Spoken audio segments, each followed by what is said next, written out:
Voy a compartirles esta palabra de 1 Corintios 7, 25. La virginidad preferida al matrimonio. En orden a las vírgenes, precepto del Señor, yo no lo tengo. Doy, sí, consejo, como quien ha conseguido del Señor la misericordia de ser fiel ministro suyo. Juzgo pues que este estado es ventajoso a causa de las miserias de la vida presente, que es, digo, ventajoso al hombre el no casarse. ¿Estás ligado a una mujer? No busques quedar desligado. ¿Estás sin tener mujer? No busques el casarte. Si te casares, no por eso pecas. Y si una doncella se casa, tampoco peca. Pero esos tales sufrirán en su carne aflicciones y trabajos inseparables del matrimonio, mas yo os perdono. Y lo que digo, hermano, es que el tiempo es corto, y que así lo que importa es que los que tienen mujer vivan como si no la tuviesen, y los que lloran como si no llorasen, y los que se huelgan como si no se holgasen, y los que hacen compras como si nada poseyesen, y los que gozan del mundo como si no gozasen de él, porque la escena de este mundo pasa. Ahora bien, yo deseo que viváis sin cuidados ni inquietudes. El que no tiene mujer anda solícito de las cosas del Señor, y en lo que ha de hacer para agradar a Dios. Al contrario, el que tiene mujer anda afanado en las cosas del mundo y en cómo ha de agradar a la mujer, y se halla dividido. De la misma manera la mujer no casada y la virgen piensa en las cosas de Dios, para ser santa en cuerpo y alma, mas la casada piensa en las del mundo y en cómo ha de agradar al marido. Por lo demás, yo digo esto para provecho vuestro, no para echaros un lazo y obligaros a la continencia, sino solamente para exhortaros a lo más loable y a lo que habilita para servir a Dios sin ningún embarazo. Mas si a alguno le parece que es un deshonor que su hija pase la flor de la edad sin contraer matrimonio y juzga deber casarla, haga lo que quisiere, no peca si ella se casa. Aunque por otra parte, ¿quién ha hecho en su interior la firme resolución de conservar virgen a su hija, no teniendo necesidad de obrar de otro modo, sino pudiendo disponer en esto de su voluntad, y así lo ha determinado en su corazón, ese tal obra bien? En suma, el que da a su hija en matrimonio obra bien, mas el que no la da obra mejor. La mujer está ligada a la ley del matrimonio, mientras que vive su marido. Pero si su marido fallece, queda libre. Cásese con quien quiera, con tal que sea según el Señor. Pero mucho más dichosa será si permanece viuda, según mi consejo. Y estoy persuadido de que también en esto me anima el Espíritu de Dios. Palabra de Dios. Pues pienso que el Espíritu me guía a mí a hablar precisamente de esta entrega nuestra al Señor, cuando nosotros comprometemos nuestra naturaleza humana al Señor en plenitud, en su totalidad, y nos desposamos con Él, como es el caso de la vida de ustedes religiosa, donde tienen un matrimonio con el Señor, y ya ustedes entregan este cuerpo material y se lo entregan al Señor incondicionalmente, y viven una entrega que está por encima de las entregas, porque una de las penas más grandes que puede tener el hombre es tratar de manejar su naturaleza humana en Dios, cuando esa naturaleza humana está abierta al don de la vida, y se encuentra también con que, abriéndose al don de la vida, también se abre inmediatamente al don de la muerte, porque cuando no se maneja esta naturaleza humana en Dios y está abierta al don de la vida, entonces entra la contradicción de la carne, que es toda esa concupiscencia que nos lleva a nosotros a pervertir lo que es santo. Esto sucede mucho con el despertar de cada ser humano a su sexualidad. Y la sexualidad, que es un don divino, también es un misterio, porque es donde se centran las más grandes batallas del ser humano con el mal. Precisamente en mi experiencia personal con las fuerzas del mal, yo he descubierto, y mi experiencia me dice, que una de las causas más grandes por las cuales se pierden almas es por la impureza. Y no solamente porque sea la impureza un pecado más grande que los demás, no es necesariamente eso, porque todos los pecados son pecados y cada pecado mortal es un pecado fatal, pero el pecado de la impureza sexual es un pecado que tiene un reino sobre nuestra batalla, porque es un pecado por dentro de nosotros, está adentro, está ceñido a estos huesos y a esta sangre, y es un pecado que para luchar con él es como si estuviéramos luchando contra nosotros mismos, aunque no es verdad, pero parece ser. Entonces la batalla es muy complicada, porque es como la batalla con la tentación cuando el diablo propone y parece ser que nosotros mismos estuviésemos creando la proposición. Eso sucede en las tentaciones que tenemos nosotros, por ejemplo, en momentos sagrados como la preparación para comulgar, y de repente tenemos toda esta invasión de situaciones interiores que parece ser que son nuestras, pero que son propuestas externas que parecen internas.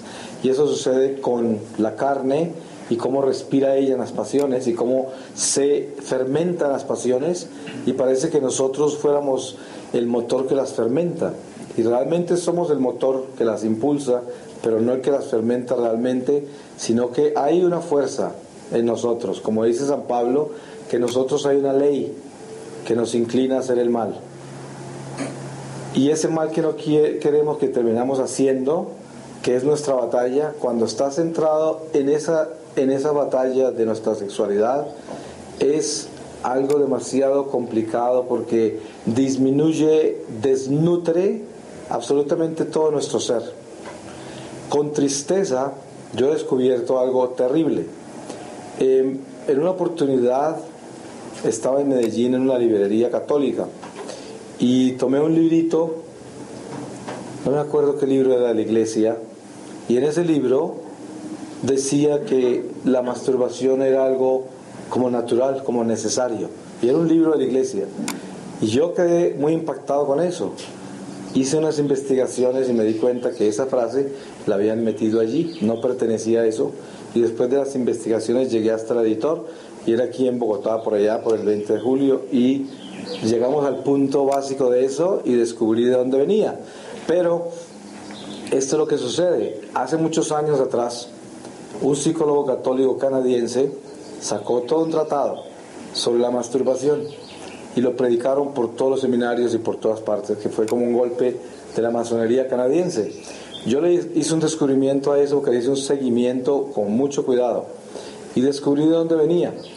Era un producto de la masonería canadiense de Toronto, y fue algo específico contra la iglesia, y cayeron muchos, porque precisamente, si quien quiera una oportunidad, tuve todo un enfrentamiento con unos religiosos sobre este tema, y mi experiencia me dice esto: cuando yo encontré esta realidad espiritual con Dios, en este llamado que Él me hizo y me mostró quién era yo, y me mostró que mi más grande pecado y mi más grande pena fue la impureza, y mi más grande batalla continúa siendo esa. Hoy tiene otra naturaleza, porque tengo una conciencia en ella, y es una batalla consciente ya, y yo la desafío cara a cara, pero antes vivía en ella, en la impureza, y además tenía un afecto inmenso por ella, un afecto que no me importaba en lo tanto que la amaba, no me causaba problema, pero era mi más grande pena y mi más grande ofensa a Dios. Dentro de lo que aprendí de esto, descubrí de que la sexualidad es algo santo y sagrado, y Dios nos la ha dado a nosotros únicamente para abrirse al don de la vida, nada más. Y el don de la vida en Dios, sacramental. Entonces, ¿qué sucede con este misterio de cómo entró dentro del conocimiento y la formación de la Iglesia de que la masturbación era algo normal? ¿De dónde salió de dónde se produjo esto? Miren ustedes lo que me muestra el Señor a mí. La vía más rápida para el hombre es entrar en un estado delicadísimo de impureza sexual que lo lleve a unos estados peligrosísimos de depravación. Es la masturbación. Y es muy sencillo. Porque la masturbación es tener sexo con el mismo sexo. O sea, es un acto homosexual. Y por lo tanto, ya de ahí en adelante, cuando el hombre ha llegado a entrar a un estado de perversión de esas, de ahí tan solo siguen escalas hacia abajo. Por eso es que es muy común en el clero que existan estos, ¿cómo se dice en español? Pedastras, ¿no? Pedrastas que molestan niños. Sucede mucho, es un escándalo muy grande. Y yo sé que este tema que estoy tocando no se toca mucho, porque la gente lo detesta y no se puede hablar de esto. Pero precisamente de esto es que tenemos que hablar, porque las cosas tan feas y las cosas tan delicadas, cuando están violadas en ese lado, son las que más tenemos que hablar. Pero este es tal vez el tema más lindo de nosotros, de la Iglesia, porque en este tema es donde descansa la pureza. La pureza descansa allí, en esto que estamos hablando. Y la pureza es lo más importante de nuestra vida religiosa. Una religión sin pureza no es religión. Por lo tanto, una vocación sin pureza no es vocación. Un apostolado que no tenga pureza no es apostolado. Y una entrega a Dios que no tenga pureza no es entrega. Por lo tanto, tenemos que hablar de esto, aunque sea tan incómodo y la parte oscura de esto es tan sucia. Pero ¿qué importa si las cosas grandes tienen una sombra grande también? Entre más grande el edificio de la luz, más grande la sombra. Por esa razón tenemos que estar enfrentados a la sombra. La sombra está allí, es inevitable. Entonces, este descender por la influencia que tiene el diablo sobre nuestra naturaleza humana, a través de algo tan delicado como es la sexualidad, que es donde está el don precioso, donde Dios crea un nido en nuestra carne, y de ese nido produce almas. Es algo demasiado grande, algo tan grande que cuando un ser humano es llamado a la castidad, al celibato, es llamado a un matrimonio con Dios desde esta vida, lo que está haciendo es siendo llamado para cuidar de la vida, para que otros puedan engendrar esa vida en pureza. La pureza que un monje vive, la pureza que vive un sacerdote, provee la posibilidad de que hayan familias castas, familias buenas, que haya pureza en la familia, para que las vidas que se procreen dentro de Dios. Cada uno de ustedes que le entrega su castidad a Dios, que le entrega su cuerpo a Dios, provee que muchos otros puedan vivir un matrimonio, porque la fidelidad de ustedes produce la posibilidad de un matrimonio.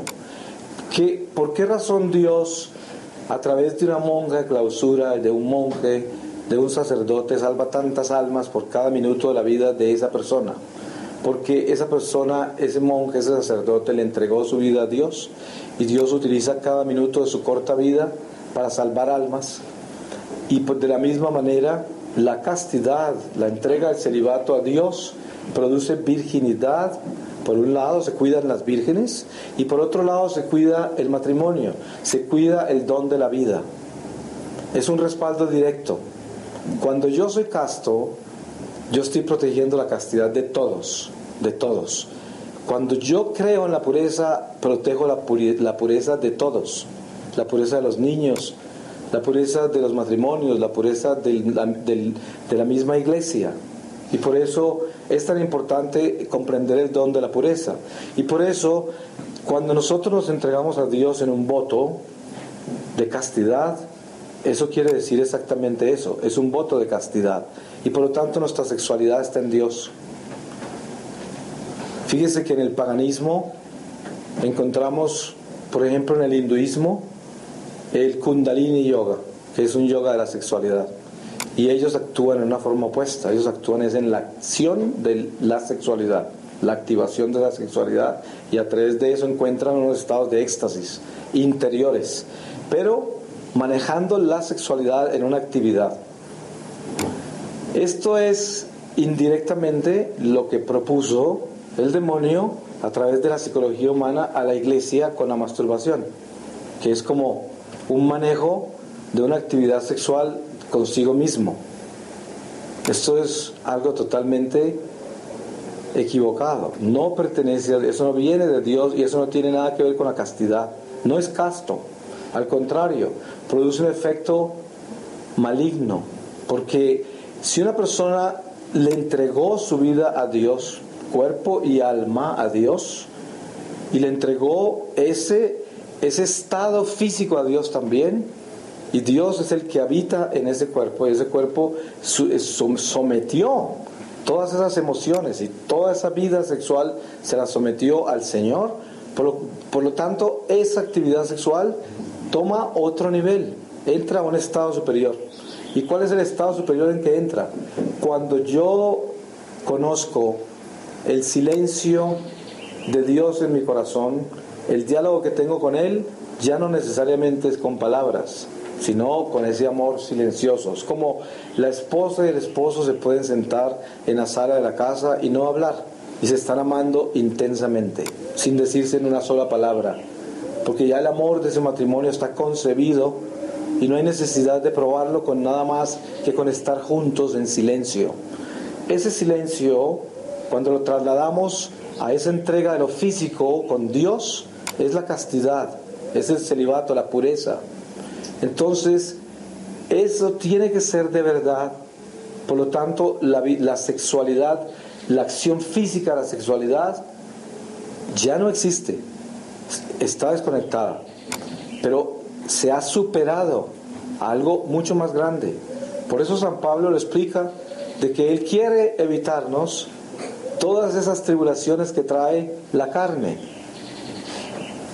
Y con eso no está en ninguna manera diciendo que el matrimonio es malo, porque ¿cómo va a decir eso si del matrimonio salen los sacerdotes y las monjas, los hijos de Dios? Si la familia es el centro de la iglesia, la familia de Nazaret es el principio de la iglesia, y por lo tanto la familia es santa, el primer milagro en una boda, todo está demostrado, es un sacramento. Pero la vida en Dios, como la recomienda San Pablo, y que insinúa de que Él cree estar en el Espíritu de Dios cuando habla así, y yo creo también eso profundamente, por lo que he aprendido yo, en todas las limitaciones que tengo, pero en la visión que tengo yo de eso, yo estoy de acuerdo con San Pablo, y yo pienso que el estado más grato, más grande para el servicio a Dios es el estado ese de la castidad, donde uno está entregado a Dios en cuerpo y alma, y Dios habita en uno, porque este instrumento se produce para Dios en una forma casta, en una forma pura. A pesar de que dentro de nosotros existen tantas informaciones, algunos de nosotros podemos tener informaciones directas de acción física como yo. Yo he decidido por decisión propia, sin haberle prometido a Dios nada, yo nunca me he arrodillado a ofrecerle a Dios mi castidad, ni a ofrecerle a Dios eso, no se lo he ofrecido, pero lo he vivido en mi conversión, y eso fue una decisión que yo tomé sin prometerle nada al Señor, y no le prometí nada porque no se lo puedo prometer. Sin embargo, es lo único que hago y lo hago todos los días. Eso se lo entregué al Señor, y nunca en mi vida he tenido más paz que lo que hace que lo hago, porque he superado uno de mis más grandes problemas, y no es porque lo he superado de cuerpo y alma, pero lo he superado en el espíritu, y cada día tengo más amarrada la carne. Pero cuando digo amarrada es porque me toca amarrarla, atarla, y no necesariamente estoy condenando mi carne, sino que estoy condenando todas las tendencias de ella que yo mismo dejé despertar desordenadamente toda mi vida, y me ganaron. me ganaron por 47 años, pero hoy yo le doy gracias a Dios todos los días de mi vida por haberme dado la oportunidad de entrar en un estado en el cual la carne no me gana esa carrera como me la ganaba siempre. Pero eso no quiere decir que estoy ganado, porque todos los días me tengo que amarrar. Pero es para mí lo más grande que yo he logrado con la ayuda del Señor, porque yo me doy cuenta que ahí está el secreto para la vida que yo necesito vivir. Para lo que el Señor me llamó, yo necesito estar así. Necesito estar así. Y cuando yo veo la vida religiosa de ustedes y veo el compromiso que ustedes tienen ya por voto, porque ustedes le prometieron al Señor, entonces veo una responsabilidad todavía más grande. No creo que cuando el ser humano dentro de su alma y de su corazón tiene una visión clara de las cosas y entiende qué es lo mejor para hacer y descubre de que yo soy capaz de ofrecerle al Señor mi castidad, yo soy capaz de ofrecerle al Señor mi sexualidad y a cambio de eso entregarle mi vida diaria al Señor en el Espíritu, para que ese Espíritu acompañe mi carne y el amor de Dios sea suficiente para reemplazar todo el afecto humano que de otra forma necesitaría, para complacer todas estas necesidades físicas que puedo tener yo al prohibirme yo esa acción de mi sexualidad en la vida. Es un intercambio demasiado grande, porque el ser humano por naturaleza tiene esa necesidad del afecto físico, y de repente nosotros hemos tenido, cada uno de nosotros, un encuentro muy diferente con esa sexualidad desde niños, porque ¿quién podría contar la historia de cada uno de nosotros con referencia a eso? Sería interminable, lo de cada uno de nosotros, la historia. Pero lo más hermoso de todo, que yo he descubierto con el Señor, a través de las enseñanzas de su divina infancia, es cómo el Señor nos devuelve la virginidad. No sé cuántos serán los casos de ustedes que se consagraron al Señor en votos después de que habían vivido una sexualidad, y cuántos serían de ustedes que eran vírgenes cuando se consagraron al Señor. Pero ante el Señor todo se hace nuevo, todo, sin importar. Y yo soy testigo de eso. Las memorias nadie las puede borrar, nadie. Y el diablo respira por dentro de las memorias. Las memorias están allí, son parte de lo que nosotros llevamos y nadie las puede borrar.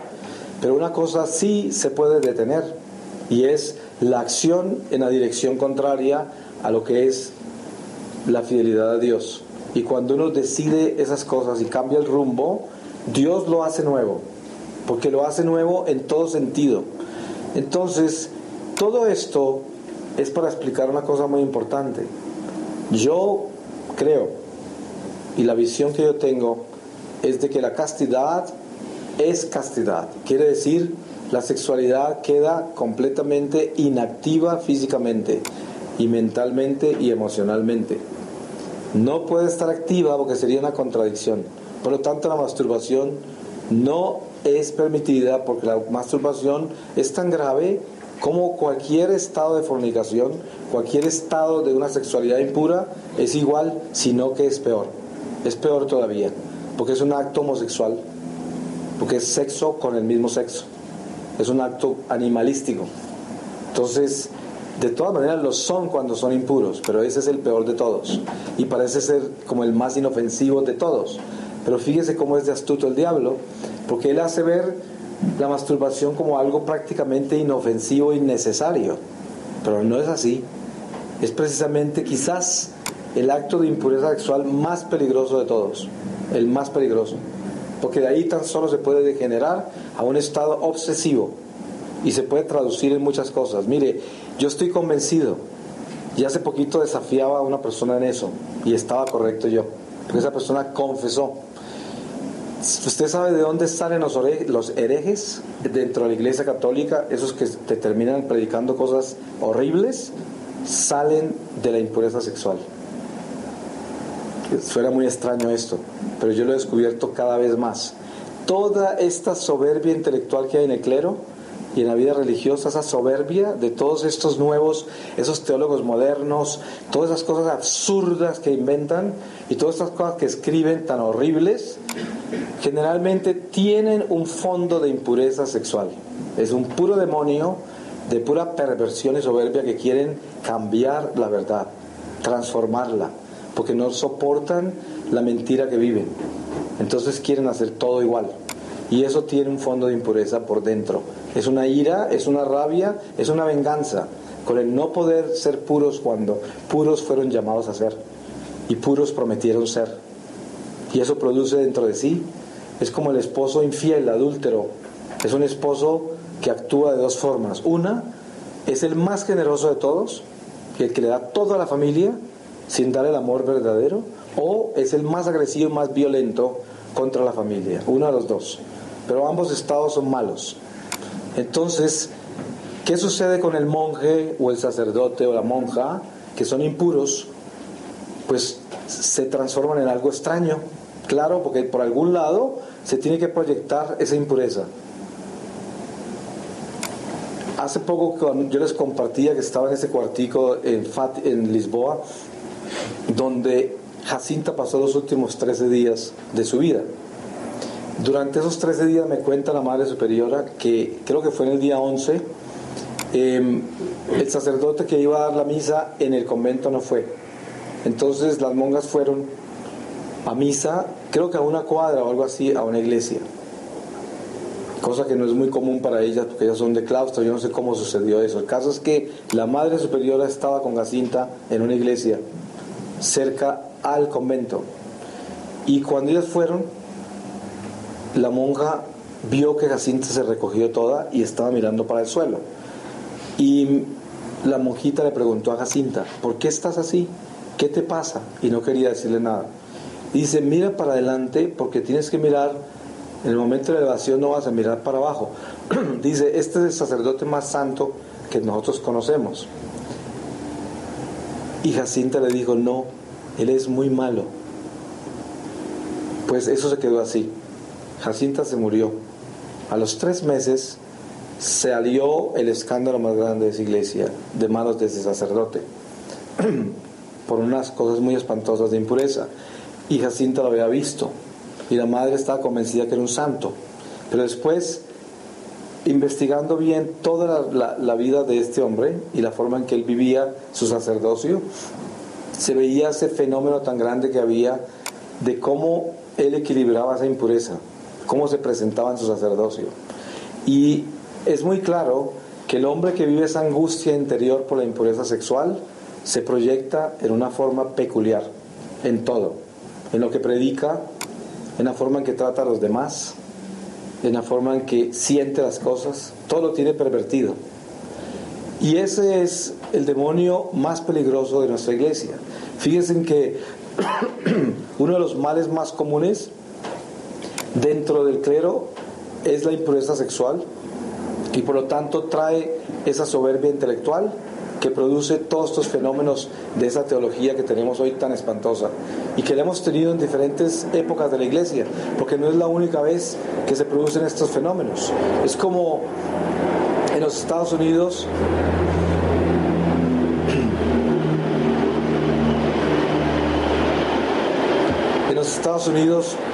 yo pertenezco a un movimiento laico que se creó a raíz de todos los escándalos que hubo tan espantosos que continúan, pero que de un momento a otro fueron como una cosecha espantosa, hasta el punto de que ese movimiento que yo pertenezco le fue a implorar a un cardenal en Massachusetts, en Boston, que por favor se retirara después de todo lo que se descubrió, antes de que fuera peor todo.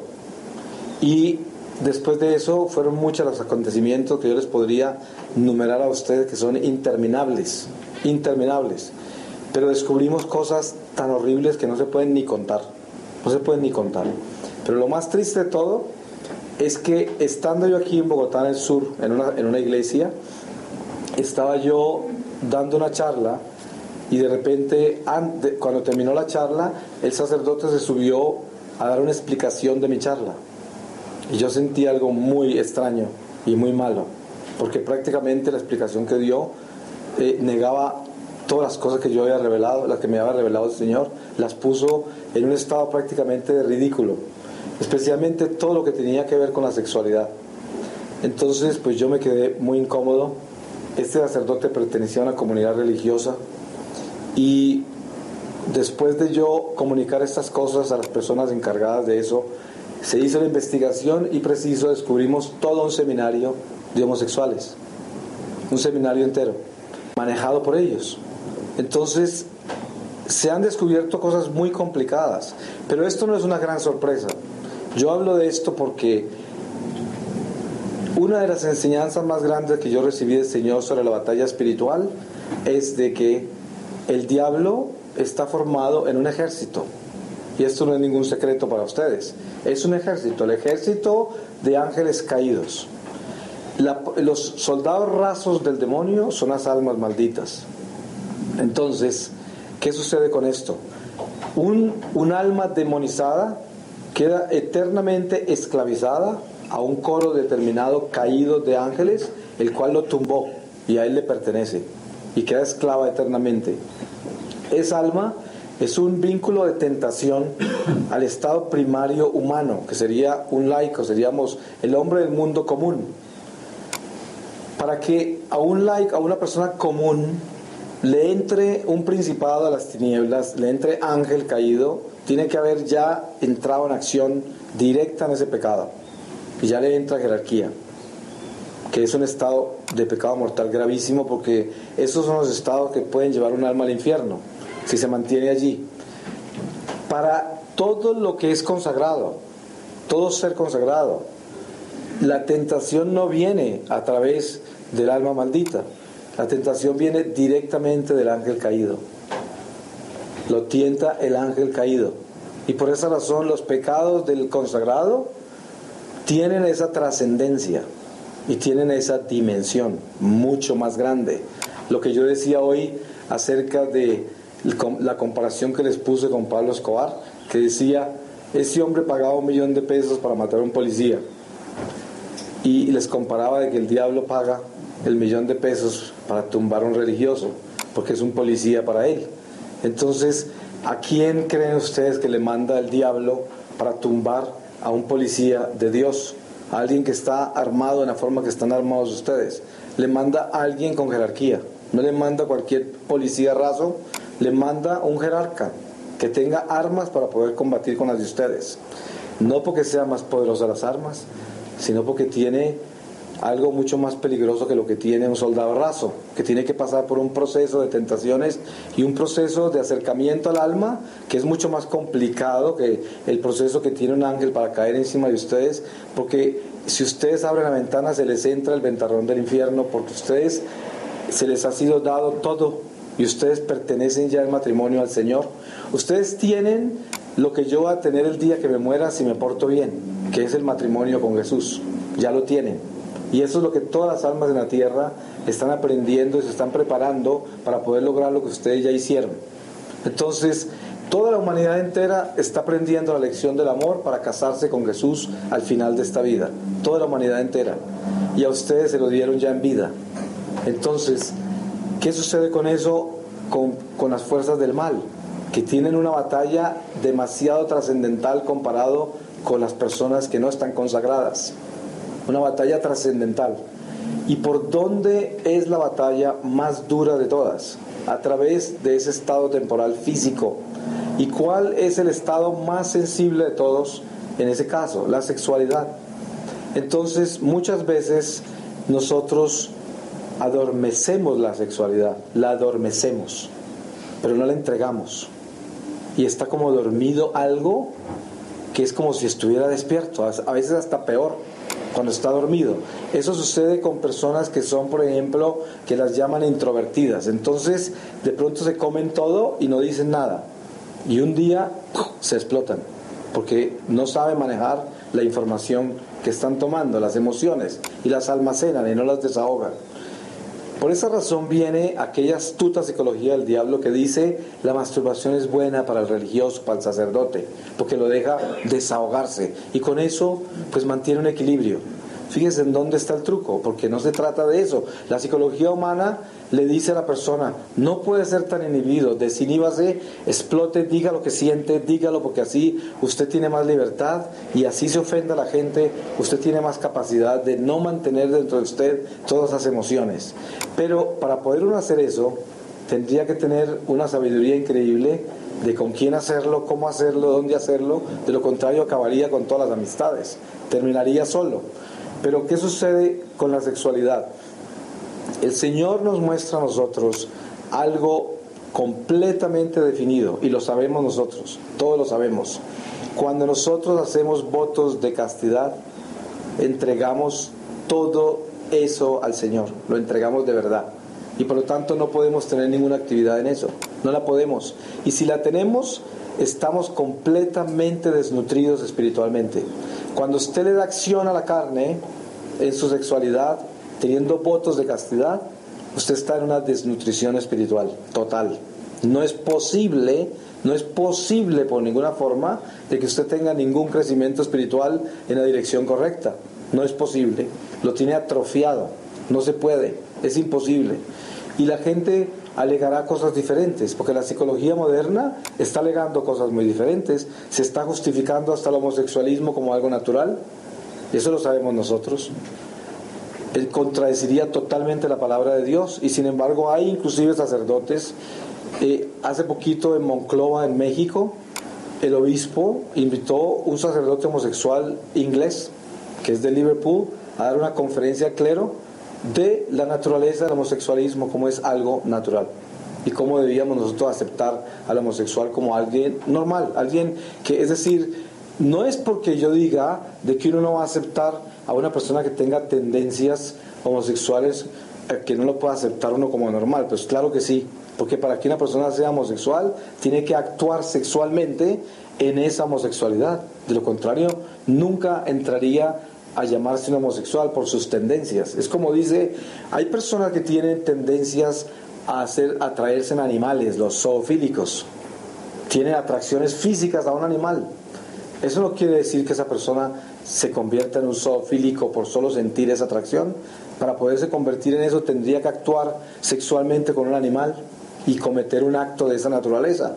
Entonces los hombres podemos nacer con inclinaciones que no son naturales, pero no necesariamente quiere decir que para poder realizarnos como ser humano debemos actuar en esas tendencias que tenemos que no son naturales, que es lo que trata de justificar la ciencia hoy con el homosexualismo, con el lesbianismo.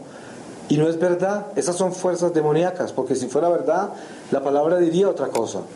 Pero la palabra de Dios, que es nuestra guía, dice con claridad que eso no es de Dios y que no es natural. Y San Pablo lo explica con claridad, de que no es natural, no es verdad. Y no podríamos cambiar la palabra de Dios. Como dice el mismo San Pablo, aunque un ángel del cielo venga y cambie una sola palabra, maldito sea. Y es la verdad, no se puede cambiar. Entonces, si eso es el caso, explica perfectamente cómo la castidad debe ser la castidad. Y cuando nosotros leemos qué es castidad, leemos de que le entregamos toda esta naturaleza física al Señor.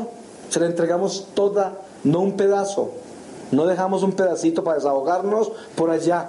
Entonces yo dejo la masturbación o dejo las fantasías, porque como eso parece que no fuera algo que afecta a nadie, porque no lo estoy haciendo con nadie y yo mismo me desahogo con esto, entonces parece que se justifica para yo tener un equilibrio por ese sacrificio que hice de entregar todo ese afecto humano que negué en mi vida a través de la sexualidad que sacrifiqué. Pues es una contradicción absurda, porque la realidad es que el don más grande que Dios nos puede dar a nosotros por la obediencia a ese verdadero sentido de la castidad es entender que la castidad es la castidad. La castidad tiene que estar viviendo en los ojos, en los oídos, en la lengua, en el tacto, en todas nuestras pasiones, en todos nuestros sentimientos, en nuestro caminar, en nuestro dormir, en todo tiene que vivir esa castidad.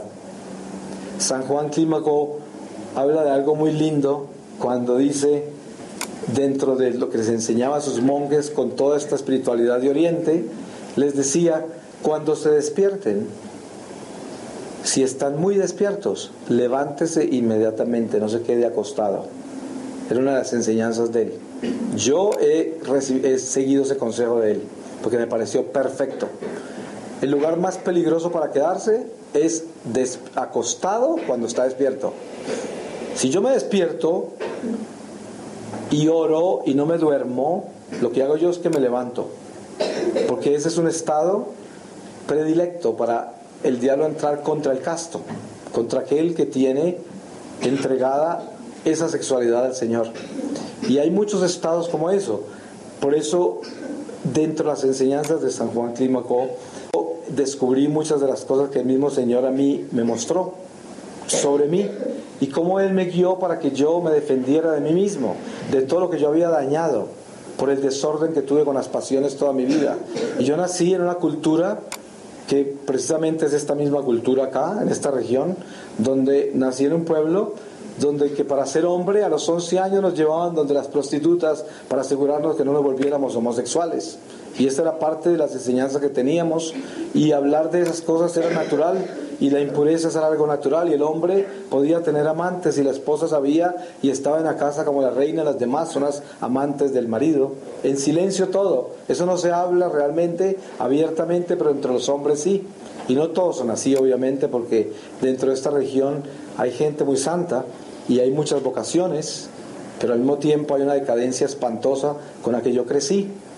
Las Semanas Santas que se encontraban durante la Semana Santa, los prostíbulos cerrados y las prostitutas de rodillas por todas las procesiones, y el lunes de Pascua estaban abiertos los prostíbulos de nuevo y regresaban todos a lo mismo, y estas eran las Semanas Santas, y así era toda la religión. Y en la iglesia estaba el hombre que la noche anterior estaba en el prostíbulo, estaba con la esposa en misa, y esto fue lo que yo vi cuando niño, y así crecí hasta los 14 años de mi vida, que fue el tiempo que estuve en la iglesia.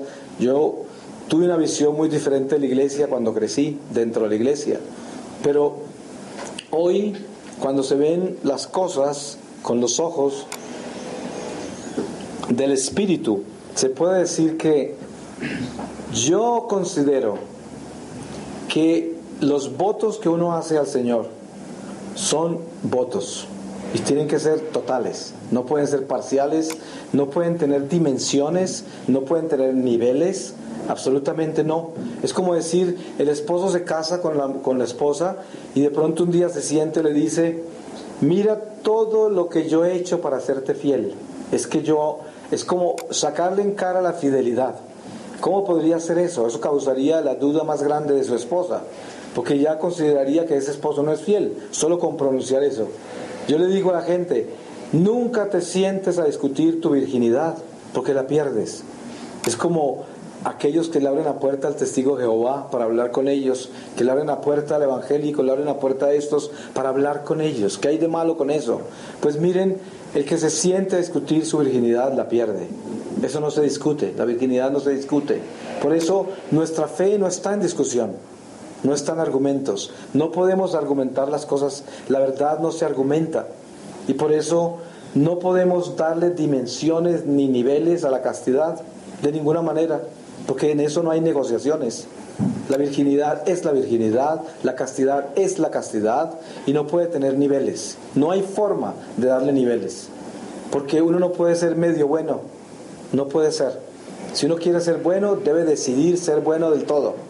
Ahora, alcanzar esa bondad en la plenitud solamente se logra en la plenitud, pero buscarla para obtenerla en la plenitud es estar en camino a la plenitud. Y por eso San Pablo, cuando habla de los santos de la Tesalónica, no está hablando de santos realizados, pero aquellos que caminan en el camino de la santidad, que están luchando todos los días únicamente por eso. Y Dios sabe lo que buscamos. Si yo todos los días le ofrezco al Señor mi vida y renuevo todos los días mis votos de castidad cada que me levanto y antes de acostarme, a pesar de la impureza que habita en mí por las tentaciones, por mis tendencias y quizás por mi pasado, a pesar de eso el Señor sabe que todo lo que yo quiero es ser casto y todo lo que yo quiero es ser puro. Y si peco, porque caigo, el Señor sabe que esa no era mi intención, y en mi corazón no reinaba el caer, porque si algo me atormentaba era la posibilidad de caer, y el Señor sabe eso, y en su misericordia nos levanta y nos perdona, Y que al final de este camino, aquel que luchó sinceramente por superar esa batalla, al final queda superada. Porque el Señor sabe que eso era todo lo que queríamos, superarla. Y por lo tanto, el solo hecho de luchar todos los días contra aquello que sabemos que debemos luchar, es como si lo tuviéramos superado. Porque ante los ojos del Señor, eso es lo que importa. Lo que importa no es que nosotros vamos a pretender de que vamos a superar la impureza que pueda habitar en nosotros por el estado de las tentaciones, por la memoria que tenemos y el ejercicio que hemos podido ejecutar dentro de ella hasta hoy, que puede ser una carga que llevamos nosotros diaria dentro de la lucha contra la impureza. Pero sin embargo, Dios en su misericordia nos da a nosotros la gracia de respaldarnos en esa batalla, porque el hombre que no comprende esa batalla se puede convertir en escrupuloso y puede vivir con la culpa, que es donde salen todas las aberraciones. El hombre escrupuloso y que vive en culpa por las caídas en la impureza se convierte en un aberrado. En eso termina, porque se obsesiona. En cambio, aquel que es humilde y que sabe de que la naturaleza es débil y de que la lucha contra esa guerra interior de aquello que se consagró, que es el más grande desafío del diablo, porque ¿qué es lo que más odia el diablo? Un sacramento es lo que más odia. Cuando usted se entrega a Dios y le promete algo, él odia eso. ¿Y qué hace él? Toda la vida lo batallará para tumbarlo. Entonces, esa batalla que uno tiene por defenderla es como el que tiene un tesoro. Le toca guardarlo y le toca cuidarlo, porque es un tesoro y los tesoros se cuidan. ¿Y cuáles son los tesoros del cristiano? Pues esos compromisos con Dios son los tesoros, porque esos son los tesoros que tenemos acumulados en el cielo. ¿Cuáles son los tesoros que tenemos en el cielo? La fidelidad a esos sacramentos y la fidelidad a esas promesas. Esos son nuestros tesoros, porque si no, entonces ¿qué sentido tendría? Dios nos llama a vivir en Él y nos muestra el camino de cómo vivir en Él. Y en la vida religiosa el Señor nos enseña cómo comprometernos con Él. Y Él nos llama a vivir esas promesas, así como Él también cumple las de Él. Y por esa razón, en esa comunión de promesas, se encuentran los tesoros del alma. Y los tesoros del alma están en el cielo, no en la tierra. ¿Y quién se los quiere robar? Se los quiere robar el enemigo del mal, el enemigo de nosotros, del mal, digo. ¿Por qué? Porque el demonio nunca podrá entrar al cielo, y nosotros sí. Pero en este momento estamos en su territorio, y Él nos odia y no quiere que lleguemos por la envidia tan horrible que tiene. Y entonces es como llevar un tesoro por dentro de un destierro lleno de ladrones. Y eso es lo que estamos haciendo nosotros, viviendo esta vida terrenal, llevando ese tesoro en las manos. Ese tesoro de las promesas, los compromisos con Dios. Y los llevamos guardados así. Y todos los ladrones tratando de tumbarlos. Pero mire la serenidad que da la lucha sincera para defender ese tesoro, intimida las fuerzas del mal, porque aquel que camina sin escrúpulo y sin culpa y reconoce su debilidad y sus limitaciones y lleva el tesoro, la promesa en las manos sin darse de que está salvo y seguro, pero con la seguridad de que está caminando con la guardia puesta para llevar ese tesoro de esa promesa hecha con Dios.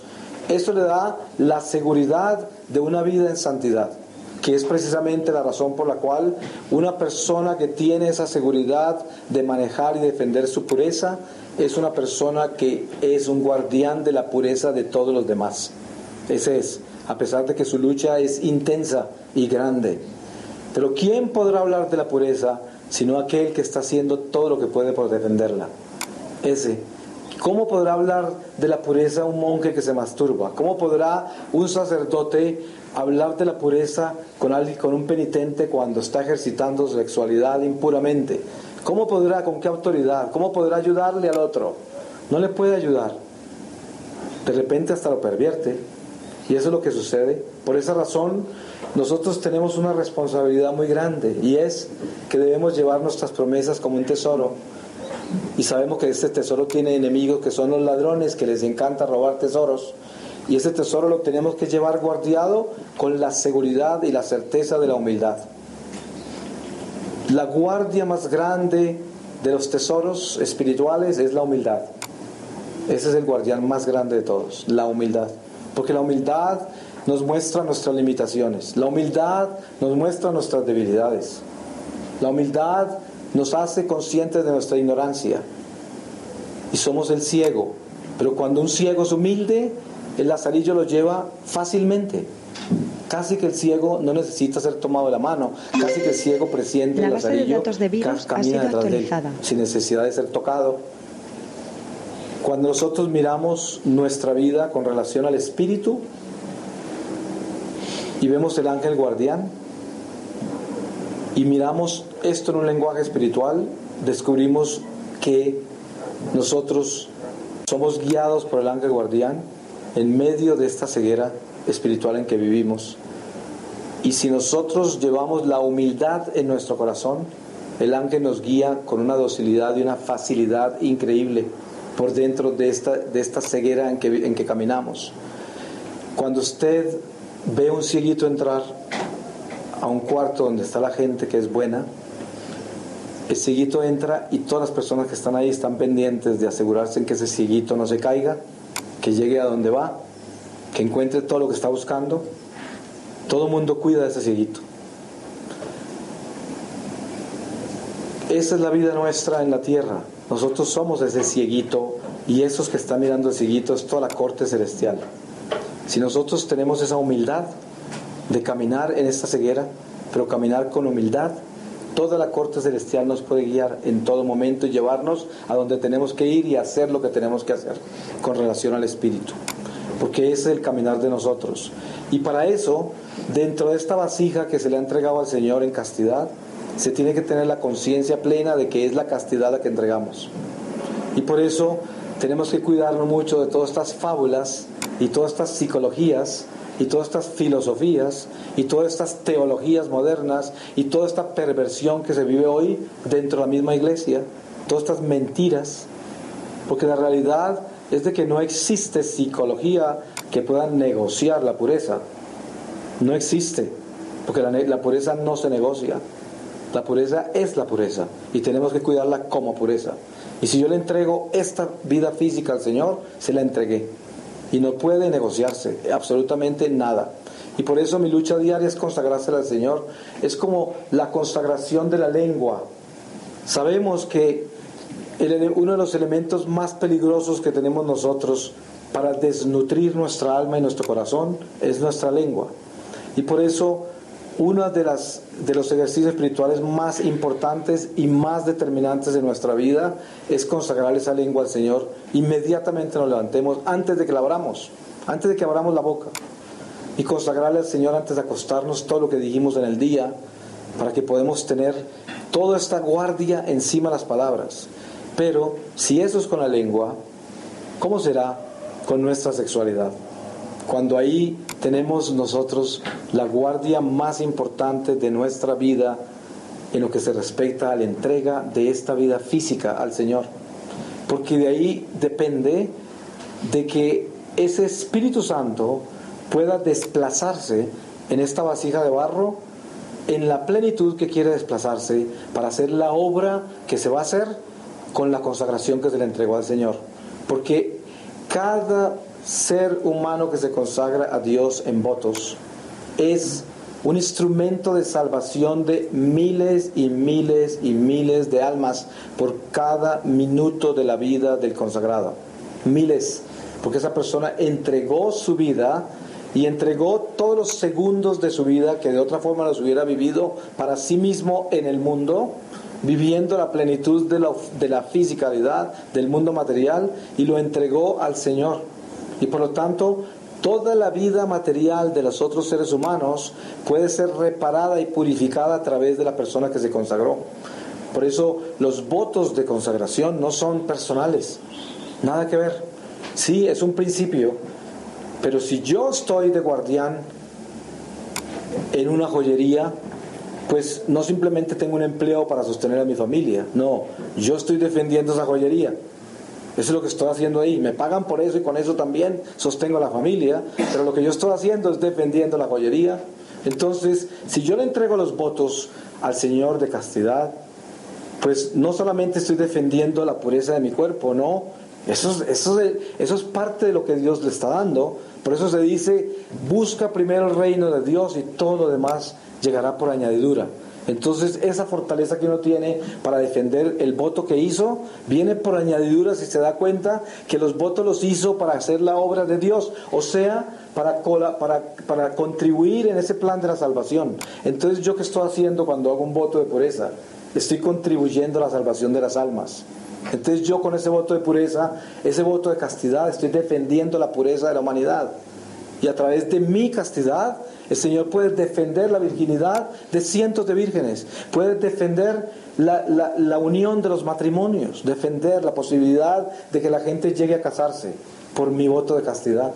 Porque de lo contrario no podría ser posible todo eso. Y todo eso se repara y se arma en un plan de la salvación. Y ese es el misterio de las almas que se consideran víctimas en los ojos del hombre. En los ojos del hombre común, la vida religiosa es la de un alma víctima. Porque para el ser humano, alguien que entregue su sexualidad, que entregue el afecto humano, que entregue la familia, que deje todo y se le entregue a Dios, es como una víctima. Lo encuentran casi lamentable, porque fíjense en el dolor que le da a algunos padres hoy el pensar que un hijo decidió ser religioso, o monja, o sacerdote. Les duele, parece que se hubiera muerto el hijo. En muchos casos, no en todos, hay personas muy santas y familias muy santas que la gracia más grande es que un hijo sea sacerdote o una hija monja o monje. Pero no es lo común del mundo en que vivimos. Pero una cosa es importante, y es que nosotros no podemos vivir en negación y tenemos que enfrentarnos a la realidad que vivimos con nuestra fisicalidad. Y de por sí hay dos extremos. Una, en muchas comunidades religiosas nunca se habla de la sexualidad. Gran error, porque es algo demasiado importante. En otras se habla demasiado. Y ya prácticamente se le hace un culto a eso, y de ahí es donde vienen todas estas psicologías, y ahí es donde crecen todos estos nidos de homosexuales, de lesbianas y de toda clase de depravaciones, porque empiezan a hacerle un culto a la sexualidad. Y otros, por ejemplo, los fenómenos del mundo de hoy, en Canadá, en Estados Unidos, en gran parte de Europa, están dando educación sexual en las escuelas elementales. En las escuelas elementales, niños de 6 años, de 7 años, les está mostrando que el homosexualismo es natural, y inclusive lo he visto ser enseñado en colegios católicos en Canadá. O sea, nosotros estamos viviendo un estado demasiado delicado. Si nosotros, cuando tenemos este hábito religioso y pertenecemos a la Iglesia Católica, que es el ejército de Dios en la tierra, y nosotros sabemos eso, de que es así. Si nosotros, que somos la esperanza de la pureza de la tierra, somos impuros, entonces ¿qué esperanza puede haber para las personas que viven en este mundo perverso? ¿De dónde van a sacar pureza? ¿Quién se las va a dar? Si nosotros, que somos los guardianes de esa pureza, al ponernos este hábito y entregar esos votos al Señor, hicimos esto para salvar la humanidad, para salvar las almas. No lo hicimos porque yo me separé del mundo y decidí separarme de él para salvarme, y vine, hice votos y me entregué y me metí en el convento, en el monasterio, para vivir allí lejos de todas las cosas horribles del mundo y llevar una vida en santidad. Eso no es, pues eso es una parte menor de lo que yo estoy haciendo. Pero la parte más importante es que yo soy una piedra viva del templo de Dios, que está puesta allí para salvar la humanidad. Para eso, desde acá, de este convento, desde acá, con los votos de castidad de un monje fiel, que verdaderamente entendió qué es la castidad, que es vivir en esa pureza, desde acá se salva la pureza de muchas almas interminables.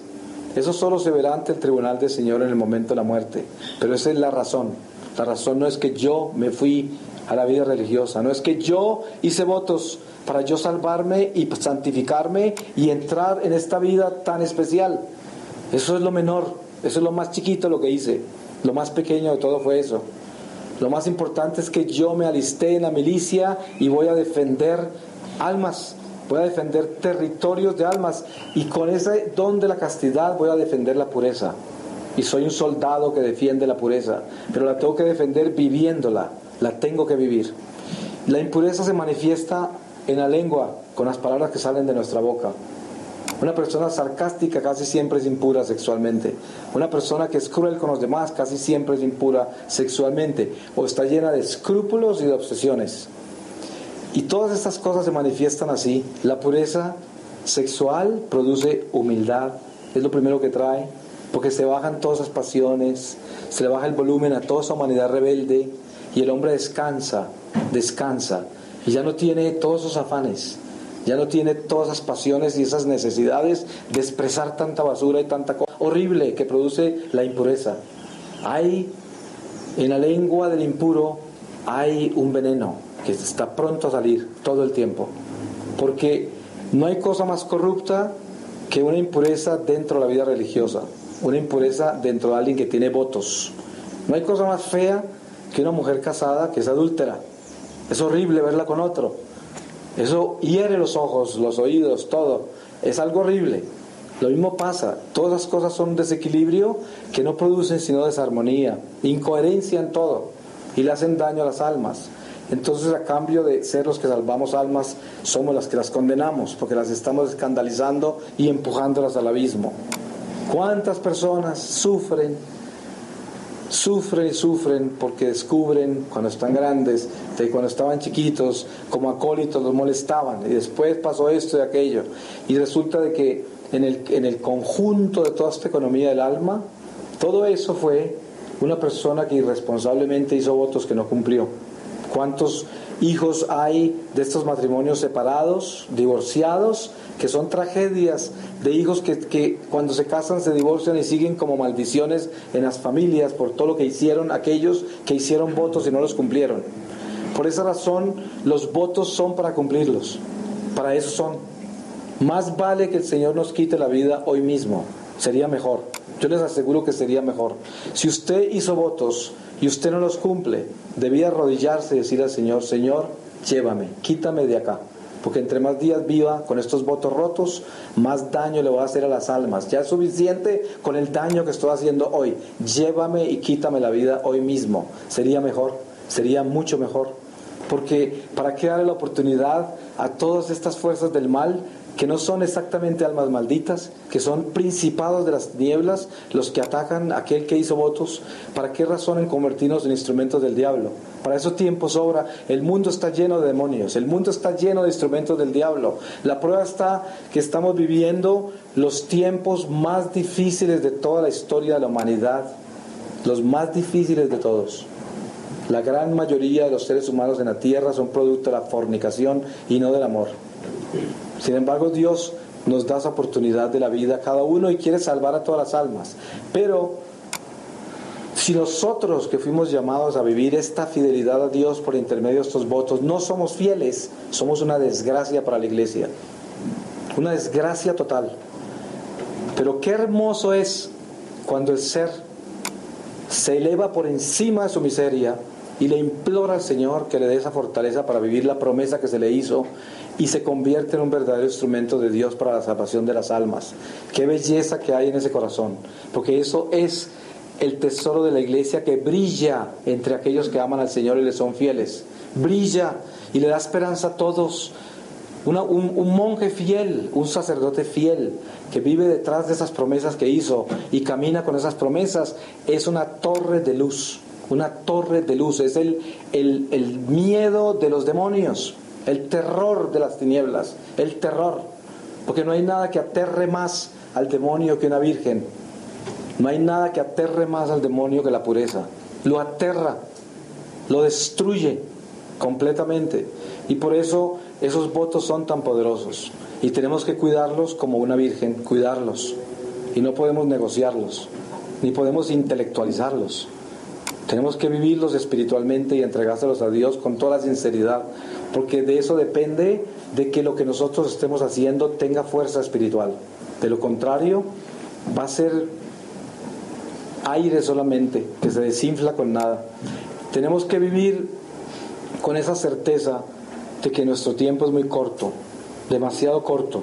Fíjense en que esta criatura del tiempo solo le pertenece a Dios, no a nosotros.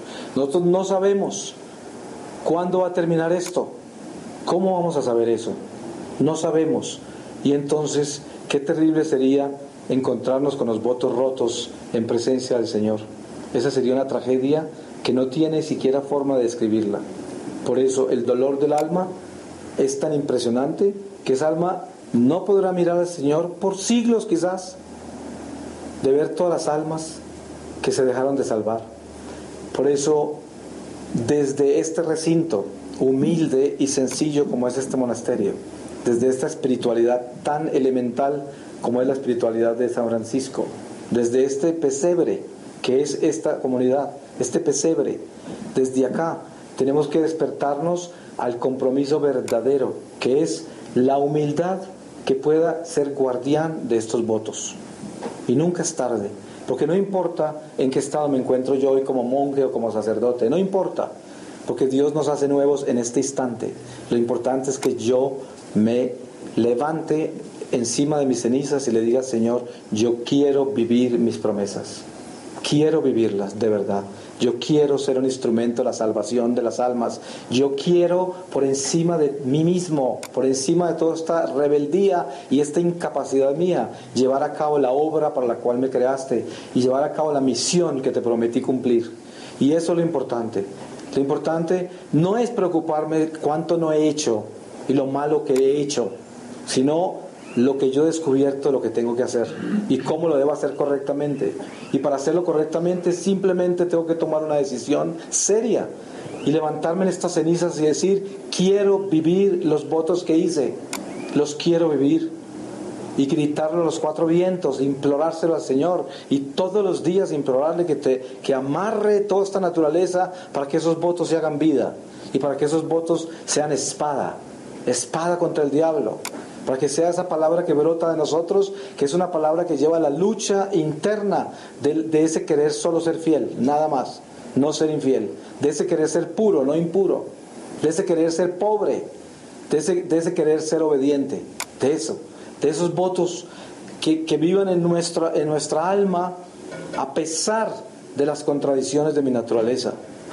Y eso es lo que Dios nos pide a gritos a nosotros para poder salvar más almas. ¿Cómo se pueden salvar más las almas? Con esta pequeñez de nosotros, esta pequeñita vida nuestra, este pedacito de vida es preciosa, es un tesoro, porque con este pedacito de vida se pueden salvar millones de almas si este pedacito de vida se le entrega a Dios dentro de los votos que se hicieron. Y ese es el pesebre, ese niño chiquito en la paja que parece que es nada allí, en el sitio más pobre de todos, y es el Salvador del mundo, en esa pequeñez. Y por eso allí es donde debemos entrar nosotros y sumergirnos en nuestros votos, y desde esos votos florecer, porque ahí es donde florecen las plantas más hermosas del jardín de Dios, de unos votos fieles. De los votos fieles salen las más preciosas flores del cielo, de ahí, las flores. Francisco es una flor del cielo, de las más preciosas. ¿Por qué? Porque floreció en sus votos. Y por eso esa es la invitación. La invitación es a que nosotros seamos de ese jardín de Dios, pero viviendo en este momento esta lucha tan grande que nos toca vivir para sostener las promesas que hicimos. Yo le voy a pedir al Señor su palabra para que consagremos todo esto en su palabra. Y el Señor me lleva a leer de Hebreos 3:7. Perseverad en la fe de Cristo, por lo cual dice el Espíritu Santo: si hoy oyereis su voz, no querráis endurecer vuestros corazones, como sucedió cuando el pueblo estaba en el desierto, en el lugar llamado contradicción y murmuración, en donde vuestros padres me tentaron, queriendo hacer prueba de mi poder, y en donde vieron las cosas grandes que hice.